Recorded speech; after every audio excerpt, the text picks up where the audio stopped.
Hi everyone, welcome to the module on an introduction to Agile Project Management. I'm delighted you've made it here.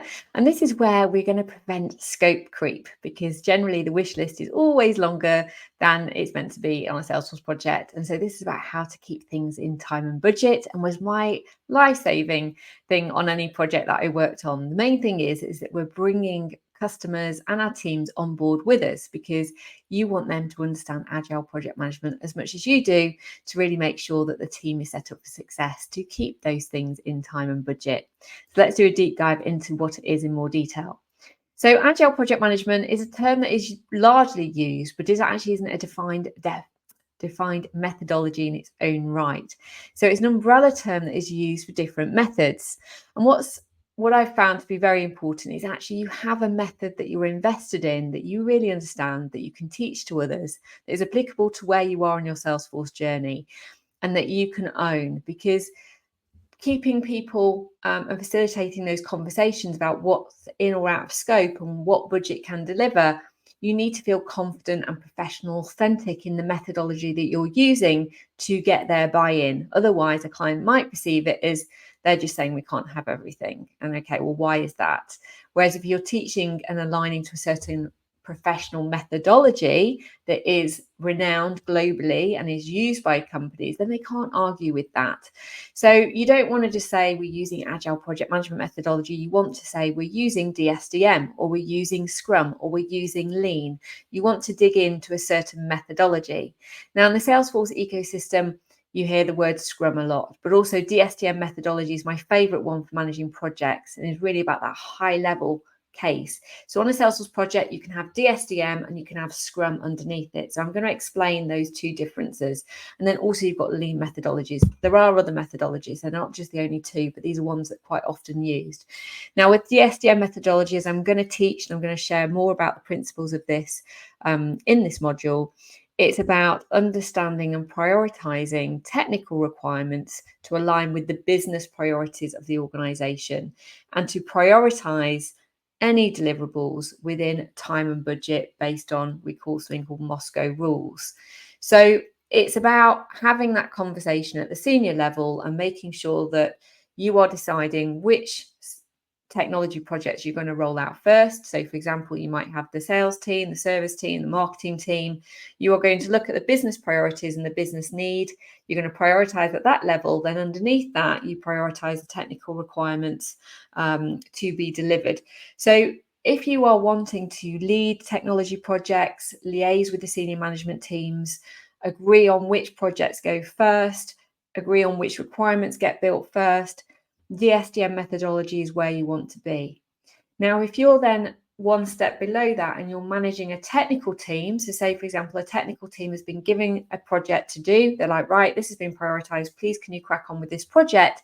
This is where Scrum methodology comes in. So this is about working through a specific requirement, having daily stand-ups, iterating that solution, getting feedback, and all working very in an agile way on that specific requirement. So on a project, you could have two different teams, two different levels of Agile project management, DSDM and Scrum. So they're the main ones that are talked about and thought about. With Lean methodology, it's very much about looking at how you can make processes more lean and using things like Six Sigma. So again, it's another methodology that you can use and apply.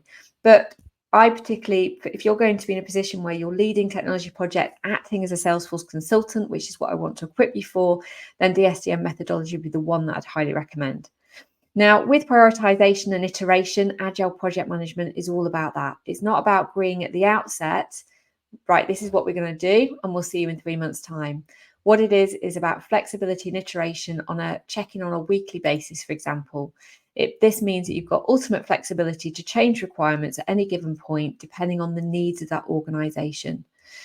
The second is that this is the third element, this is the norm for technology projects. Agile project management became the norm because the more traditional approach to project management, like waterfall project management, was no longer being sufficient and wasn't accommodating for the requirements of technology projects. So it is considered the norm, and it's really good to teach anybody you're working with about this approach. Then you've got project management. So having the practice around project management, having the tools and systems to manage requirements is really important. You do need a project management tool that lends itself to agile project management practices. Now, the problem is if you don't have a project management approach and you don't use agile, you'll have requirements that are not correctly prioritized, and budget can be spent on the wrong areas. This means that if your team have delivered technical requirements that the client hasn't asked for or hasn't prioritized, it means that you may be then building out things in your own time or at your expense that wasn't in the original budget they were paying you for. So it can really have a problematic effect on budgets, on an overspend and resourcing for your team and your project if things are not prioritized in partnership with the client. It might also mean that you have bought half-baked solutions because potentially you've spent time and money on things that won't get you to the minimum viable product, and you'll have things that aren't ready to go, but the budget's been used. So you have to really be very considered about where you're spending your time and money, and about agreeing things in partnership with the client to make sure that you're building exactly what they've asked you to build to meet their top priorities. If project management isn't delivered, the outcomes will be that the technology might not align to the business need. There might be an overspend on budget and timeframes will not be met. And you'll see this over and over again if there isn't a vigorous project management methodology. Now, being a project manager may or may not be for you because it is about holding a client to court. It is about educating them. It is about having, sometimes a firm conversation with a client because they, even though you've taught them this, they might still, well, we still want this. We still want this. It's like, well, the budget's used. So handling these conversations and creating a framework for project management is really important, and feeling comfortable doing that is really important. And you will only feel comfortable running a project using DSDM methodology and Agile Project Management if you've done proper training in it, because that gives you the confidence and that feeling of authority to deliver on it. So we can absolutely train you up in Agile Project Management and DSDM methodology at Supermums. It's something we can do, but you'd want to do that if you're going to move forward with it, because it's going to give you that confidence and authority to be able to deliver it in the workplace. Now, why Agile? If you're teaching, whenever you go into an organization as a Salesforce consultant, you want to teach them what Agile Project Management is. And the slides that I'm sharing with you would be slides that you would want to take in with you and present to them. When you're teaching people and getting people on board, you want to always talk about the why Agile first. Why Agile? Why are we doing it this way? Why is it important? So my next couple of slides are going to be talking about, well, why Agile? Because one, I need to get you guys brought in who are listening, but equally, as I say, if you go into then a client situation as a Salesforce consultant, you want to take these slides with you because you've got to then teach them this approach and methodology.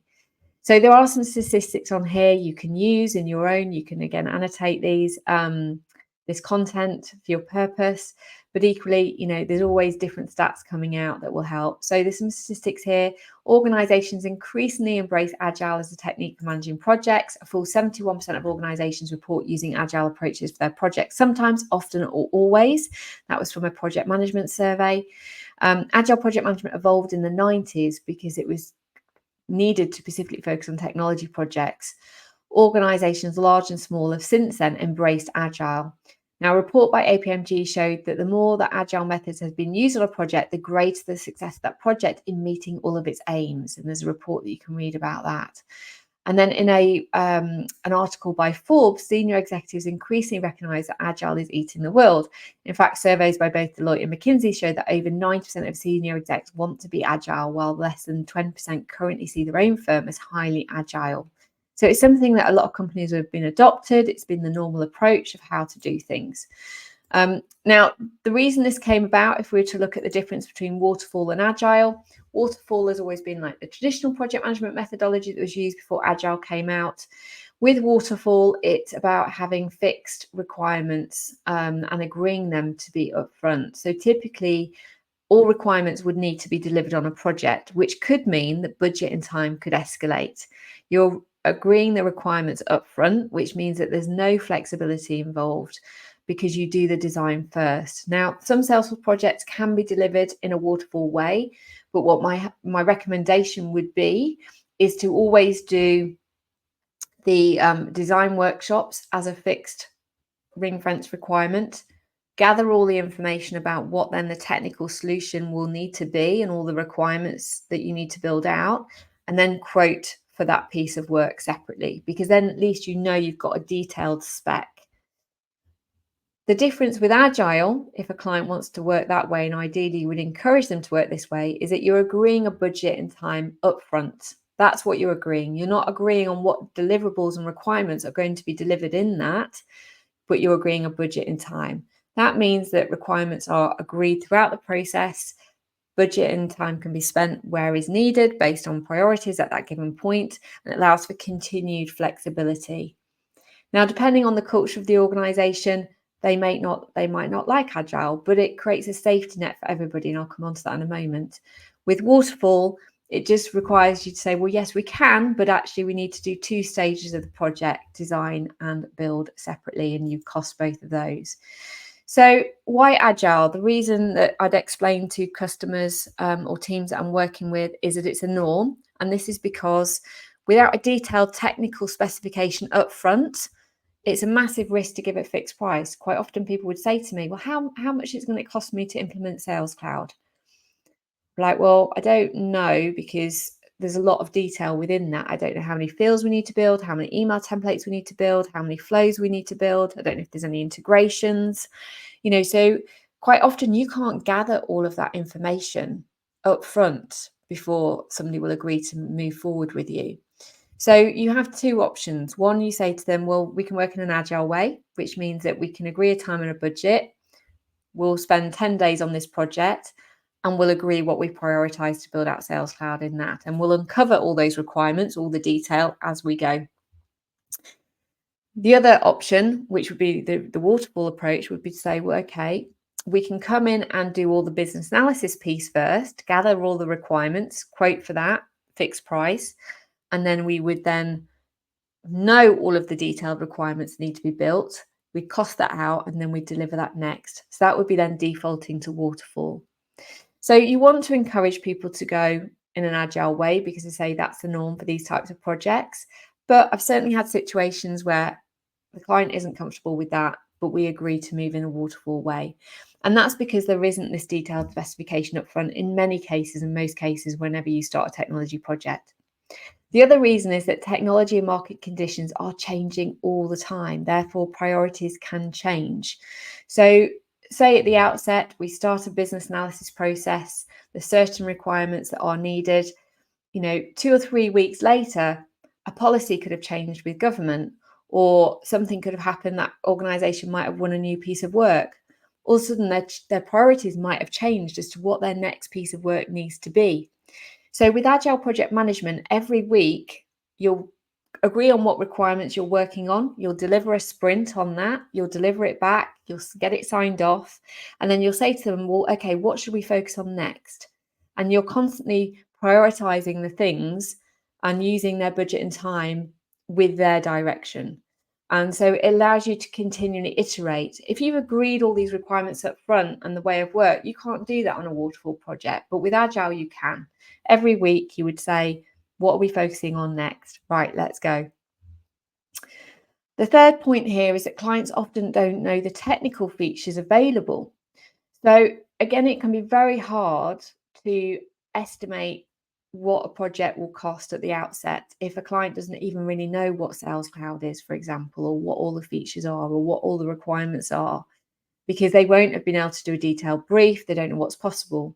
So what happens is when you go in and do the business analysis workshop and you talk through their sales process and you introduce options on the table to them, they suddenly go, oh, yes, we want this and want this. And that wish list then becomes like 100 things, because they're like, oh, well, this would be amazing. Now, with that wish list, you need to prioritize it using Moscow rules. But the reality is they would never have known this at the outset to be able to cost it out, which is why Agile Project Management is so useful in the DSDM methodology.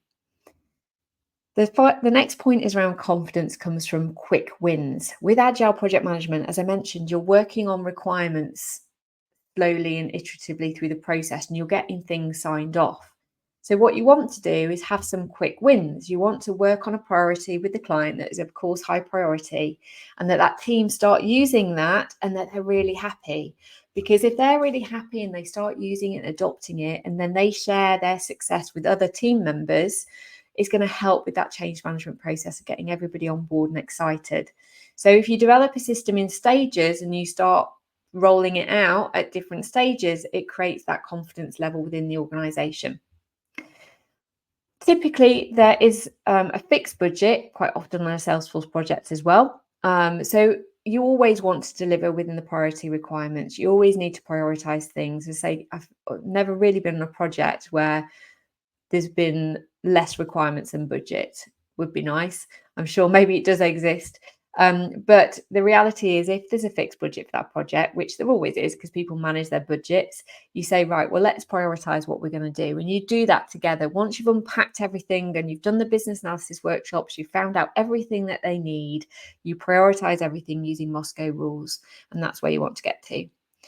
And in summary, the flexibility of this approach overall reduces the risk for both the client and the consultant to evolve their needs.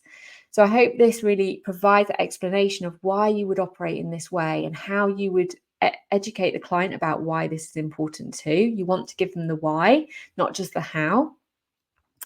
And but for you equally also to have waterfall in your back pocket if you need it, because you wouldn't want to walk away from that situation if they were still opposed to Agile. But equally, you need to manage that with an element of risk management. And that's what I've talked to you about. So this kind of just again summarizes the iron triangle turned upside down. It summarizes the difference between the traditional waterfall approach and the DSGM methodology. As you can see here in green, with DSGM approach, the time and the cost is fixed. The quality, obviously we want good quality. You're looking for that minimal viable product. Ideally, obviously, that you want them to be happy with it because they need to be able to use it and it needs to be fit for purpose. But your features are variable with DSDM. You're not promising all the features. They're not going to get all the features. Whereas with the traditional approach, the features would be fixed because that's what you agree at the outset, but the time and cost is not, which means that projects can overrun and you're at liberty to still deliver everything off and still deliver until the point that they're satisfied. And that can leave organizations at massive risk financially if that happens. So let's do a deep dive into Agile DSDM. There are 8 principles. There is a website all about this. It's something, I say, we teach at Supermums. Just to explain, how to think about it in practice. So the first principle is about focusing on the business need. It's about understanding what the business priorities are for the next 3 years, which is what I talked about in the business analysis piece, and really making sure that you're on the same page with them and you're helping prioritize things that are aligned to solving that business need. You want to collaborate as a team and make sure that you're using these collaboration tools and you're having regular meetings, conversations to get requirements signed off, and you're prioritizing requirements together. You want to build incrementally from firm foundations. Now, a point that I like to talk about here is that when we talk about firm foundations, one of my preferences about how I would tackle a project is I would do business analysis workshops with different team members to really understand, with different departments, to really understand how all the departments interact with each other. To make sure that we're designing a system that is going to accommodate all of the organization. So we might not build out all those features first, but we might do the business analysis workshops first across departments, even though we're not building out across all those departments straight away. That gives you then the design principles to make sure that you're building a solution that's not just fit for the sales team, but also you're building a solution and designing the system, most importantly, that is fit for sales, service, and marketing cloud. But when you then start to prioritize budget, you might focus on building out the sales team work first, because maybe that's the biggest business need, and you will then build from there. So for firm foundations, it's about that kind of overarching view, but then you build incrementally in the areas that you need to build from there.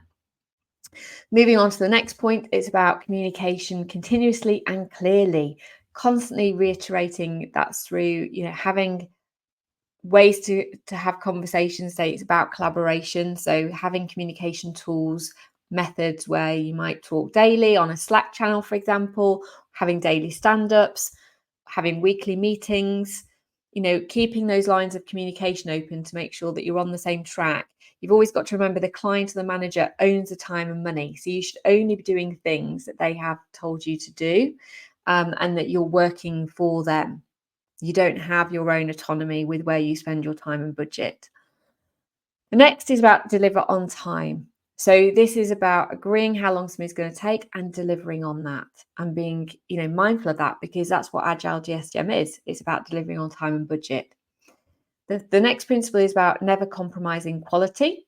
So with that, yes, they might not get all of the requirements, but the requirements that you are building need to still give that certain level of quality where they will sign it off and it's fit for purpose. So you always need to shape those conversations, discussions, because they might not know what is needed. You're going to obviously have to say, right, well, in order to get to that level of what we need, it's going to take these requirements in practice, and that's going to take this long. So they will need that guidance from you about what pack of requirements and how long it's going to take in order for them to sign it off and say, yes, okay, let's go with that stage next. And then you'll develop iteratively. So with iteratively, you are going back to them each week and saying, right, I'm going to do a show and tell. It's not going to be 100% perfect. It might be 80% there. And we're going to go through it, test it, and get your feedback, and then we'll create changes until the point that they sign it off and they're happy with it. So developing iteratively is to show and tell and to continue to iterate until the point that it's signed off. And the final thing is demonstrating control. Control is about making sure that we are controlling time and budget and requirements in a way that is going to get the end result and everybody's happy, because you've got the minimum viable product, you've got something that is at the level of quality that is going to be used by the team and adopted by the team, that everybody feels like time and money has been spent in where it needs to be, and that everybody's agreed on that. That's what control is. And that level of control is about you as the Salesforce consultant holding that authority, presenting confidently, holding court with everybody, having the tools and systems in place for everybody to have that visibility and to just feel like you've got it. So that's what you want to demonstrate when you demonstrate control. Now, I've mentioned Moscow prioritization. So this is what it means in practice. Is there's 4 different levels of priority with this methodology. The first is must. I love to use must even in my personal life now. So must is that we must do this requirement, or else the organization will falter or the project will falter at a second level. Again, you've got 2 levels. So if you're prioritizing from a business point of view, it's like, if we don't do this now, the business will falter. Below that is the project. When you're looking at requirements on a project level, it's, if we don't do this requirement, the project's not going to work, which then compromises the quality. So with Moscow prioritization, you're using it at different levels of decision making on a project. It's not just one level. You're using it first at the top level, i.e., do we go with the high level would be, are we going with sales team, customer service team, or marketing team first? Which is the must have? If we don't sort the problems out in sales, the organization's at risk. So that would be an example of must have. Whereas when we then crunch down to another level, if we were to then look at all the sales requirements, you might have a suite of 3 projects within sales. Maybe there's a payment integration, maybe there's an e-signature solution, and maybe there's a forecasting requirement. Okay, well, which ones are those the must have? Well, maybe the online payment is a must have because it will get people paying quicker. Or maybe the e-signature is more important because it's going to get people signing and getting a deal over the line quicker. They might be most must haves because without those solutions, this project's going to falter. So that's the way to think about it, from a high level down to a medium level. Now, if there is a workaround to this, then that would be classed as a should have. And that is an ideal requirement. You definitely want it on the list. But if there's a workaround at the moment that isn't broken, but it isn't going to damage and put the organization and project at risk. So typically you might get 60% must-haves in a budget, and then the rest would be should-haves. Potentially you might get some could-haves there if you're lucky. But you really need to be able to be in a position where you're negotiating with the client around the must-have, should-haves. And then you've got could have. Could have is that nice requirement if there is budget available. It's nice to have, you put it on the list, great. And then you've got won't have, which is a nice requirement, but you won't have this time round because there isn't the budget available. And it was something that you've came up during the workshop and you thought, well, this would be amazing, but actually we don't really need it. And that would be won't have. So quite often you might find yourself holding the clients to account, having those conversations around, is this really a must have or should have? There can be the situation where obviously everybody says, well, all these requirements are must haves. And you need to feel confident enough to say, well, actually, to push back on that and say, is it, if we look back at the business need, is it, will it cause, is it a priority based on the business need? And it's really good to have those business need principles up in front of you when you're doing a business analysis workshop to help keep people aligned to those priorities that have been discussed from the business case point of view, because you will have many different stakeholders in a workshop who will all want their bit done. And so collectively, you can have arguments between people about requirements. You can have people being upset if certain requirements aren't being done that they put on the list. But what needs to happen is you go back to that source of truth and you say to them, well, this is the business need. If we were to categorize things on a must-have based on these business priorities right now, this is down the list. And this will get scheduled as and when budget is allowed. So that's how you want to be conducting workshops. You want to be keeping people focused. You want to make sure there's a clear methodology and what they mean, and to push back with people, constantly facilitate those conversations. That's where you want to be.